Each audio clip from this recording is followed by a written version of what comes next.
तो जैसा कि पिछली क्लास में आपने जाना कि महेंद्र ने ईश्वरन को क्या जवाब दिया जब उसने काफ़ी घोस्ट और स्पिरिट की चर्चा अपने कहानी में की। तो महेंद्र ने उसके उस स्पिरिचुअल कहानी को लेकर के, स्पिरिचुअल स्टोरी को लेकर के क्या जवाब दिया कि get your digestive system examined.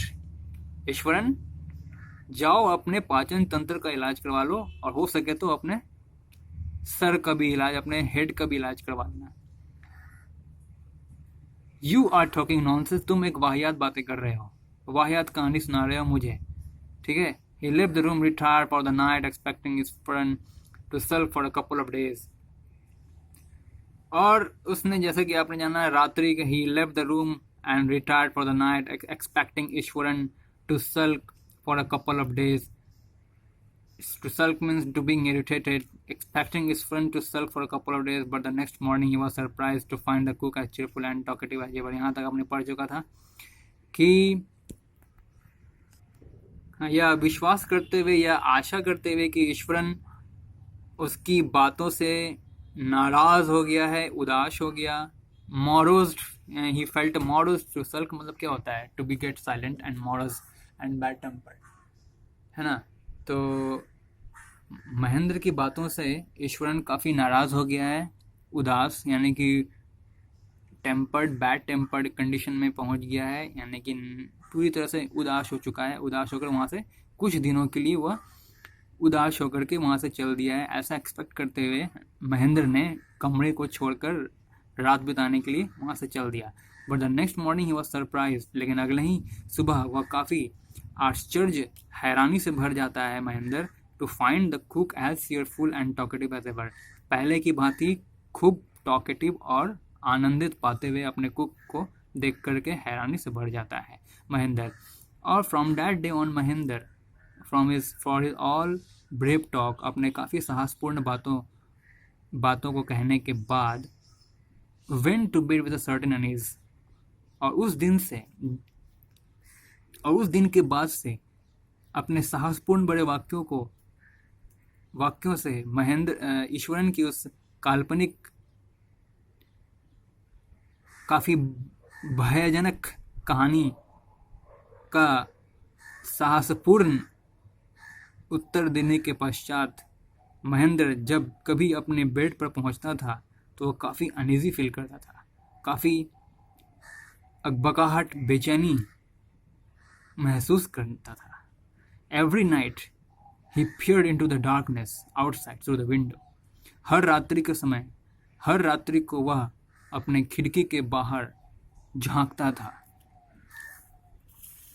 peered outside through the window next to his bed, जो कि उसके बेड के आगे जो खिड़की थी उससे बाहर वह झांकता था हर रात्रि को, trying to make sure that there was no movement of dark shape in the vicinity.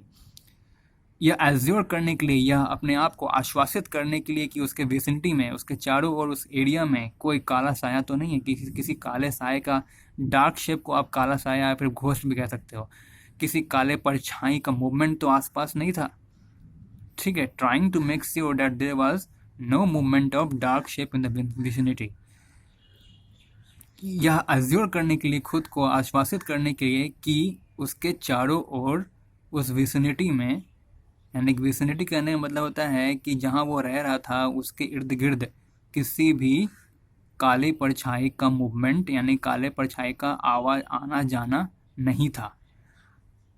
But he could only सी, लेकिन वह हमेशा अक्सर जब कभी भी वो देखने की कोशिश करता था, झांकता था खिड़की के बाहर, तो उसे कोई काला छाया तो नहीं दिखता था, लेकिन काफ़ी अंधेरी समुद्र, he could only see a sea of darkness with the twinkling lights of the factory miles away. केवल वह दूर, मीलों दूर पड़ी हुई कारखानों की चमकती हुई रोशनियों को एवं अंधेरी समुद्र को ही देख पाता था।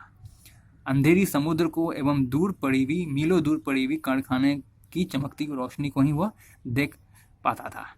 He had always liked to admire the milk white landscape on full moon nights.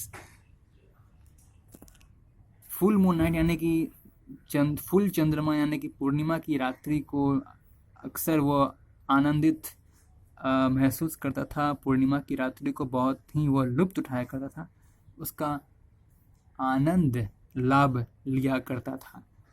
Of किसका? मिल्क वाइट लैंडस्केप का, मतलब मिल्की लैंडस्केप, मतलब कि milky white landscape on full moon nights, यानी कि पूर्णिमा की रात्रि के वक्त, पूरी चांदनी के वक्त मिल्की वाइट लैंडस्केप का वो काफ़ी आनंद उठाया करता था पहले। लेकिन जब से ईश्वरन की स्टोरी को उसने सुना, but after hearing Eswaran story of the female ghost, एक महिला की भूत से संबंधित ईश्वरन की कहानी को जब से उसने सुना, he avoided looking out of his window altogether when the moon was full. खिड़की के बाहर झांकना उसने बंद कर दिया altogether when the moon was full. जब चंद्रमा अपनी पूरी चांदनी में होती थी तब भी खिड़की के बाहर झांकना उसने बंद कर दिया। One night, Mahendra was woken up from his sleep by a low moan close to his window. एक रात महेंद्र जाग उठा अपने शयन से, स्लीप मतलब शयन, निद्रा से। एक रात महेंद्र जाग उठा अपनी निद्रा से by a low moan close to his window. मोन का मतलब होता है क्राइंग साउंड, रोने की आवाज।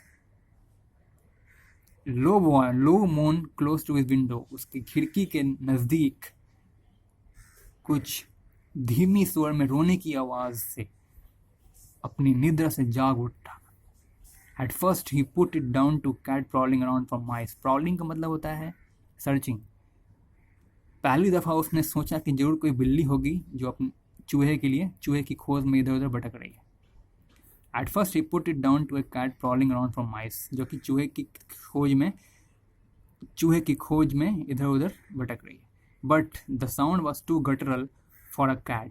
लेकिन यह साउंड कोई बिल्ली की वॉइस से मिलता जुलता बिल्कुल भी नहीं था। टू गटरल मतलब क्या होता है?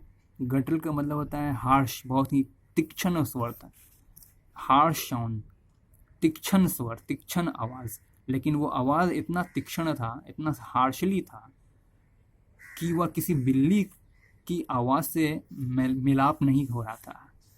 But the sound was too guttural for a cat.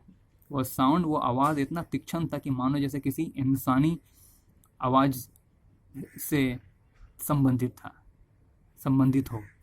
He resisted the curiosity to look out lest he should behold the sight. देखिए एक शब्द ग्रामेटिकल बात थोड़ा करता हूँ। लेस्ट ही शुड, इसका मतलब क्या होता है? कहीं ऐसा ना हो जाए, है ना। देखो आप देख सकते हैं यहाँ लिखा है work hard लेस्ट you should fail. मेहनत करो नहीं तो तुम असफल हो जाओगे। इसका मतलब क्या होता है? Work hard लेस्ट you should fail, मेहनत करो नहीं तो तुम असफल हो जाओगे।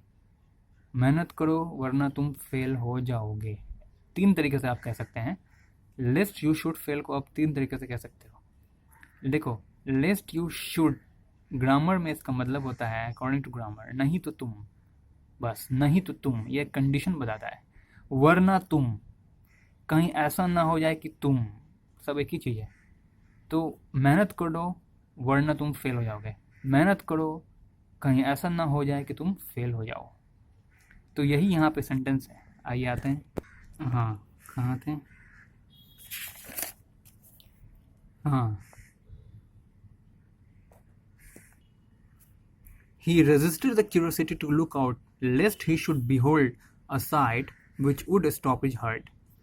That means he resisted, मतलब उसने रोका अपने क्यूरियोसिटी को, अपने उस जिज्ञासा को बाहर झांकने की, खिड़की के बाहर झांकने की। आपने तो पढ़ा कि हर चांदनी रात के दिन वह खिड़की के बाहर झांकना उसका शौक रहता था। लेकिन जब से उसने ईश्वरन की भयंकर कहानी को, भूतिया कहानी को सुना तो खिड़की के बाहर झांकना उसने बंद कर दिया। और लेकिन जब से उसने एक आवाज़, रोने की आवाज़, किसी व्यक्ति, किसी प्राणी की रोने की आवाज़ जब से उसने सुनी खिड़की के बाहर, तो उसकी तो रात्रि की नींद हवा सब उड़ गई और फिर उसके अंदर, उसके अंतःकरण में एक जिज्ञासा पनप उठने लगी, झांकने की खिड़की के बाहर। ठीक है, खिड़की के बाहर झांकने की एक जिज्ञासा आखिरकार उसे तंग करने लगी, उसी की जिज्ञासा। लेकिन फिर भी उसने अपनी जिज्ञासा को रेजिस्ट किया, मतलब रोका। He resisted the curiosity to look out, खिड़की के बाहर झांकने की उसने अपनी जिज्ञासा को रोका। Lest he should behold a sight which would stop his heart.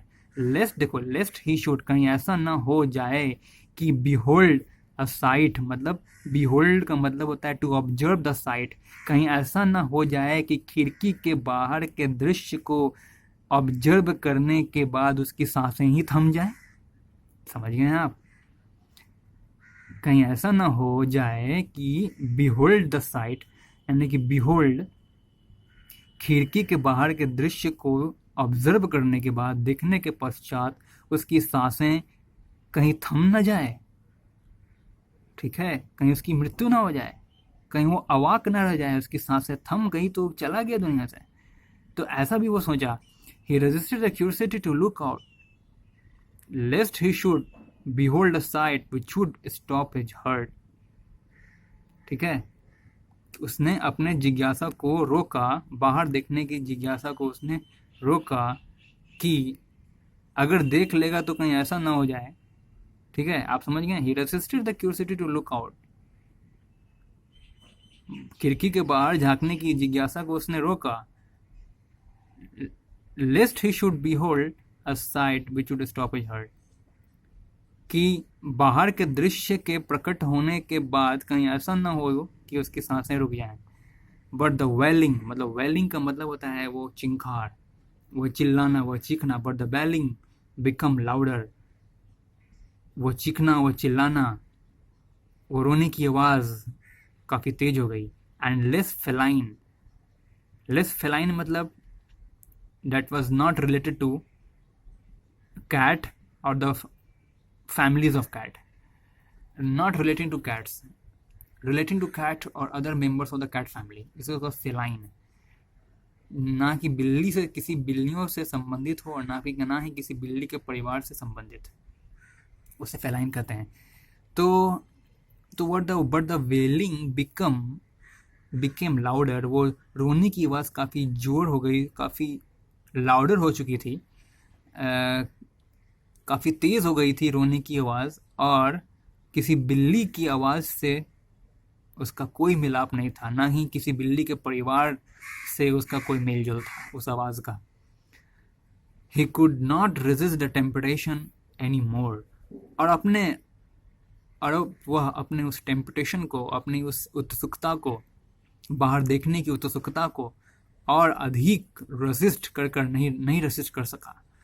उसने अपनी उत्सुकता को और अधिक रोक नहीं पाया। लोअरिंग हिमसेल्फ, फाइनली इसने क्या किया? ये lowering himself to the level of the window sill, यानी कि खिड़की के लेवल पर अपने आप को लोअर करते हुए, अपने आप को झुकाते हुए, खिड़की के लेवल तक अपने आप को झुकाते हुए, he looked out at the white street of the moonlight outside. उसने खिड़की के बाहर से उस चंद्रमा की रोशनी, उस चंद्रमा की सफ़ेद रोशनी, white sheet of moonlight outside मतलब सफ़ेद चादर, उस चंद्रमा की सफ़ेद चादर को, मतलब चंद्रमा की रोशनी, सफ़ेद रोशनी के कारण जो सफ़ेद चादर जैसा प्रतीत होता है बाहर, उसको उसने निहारा।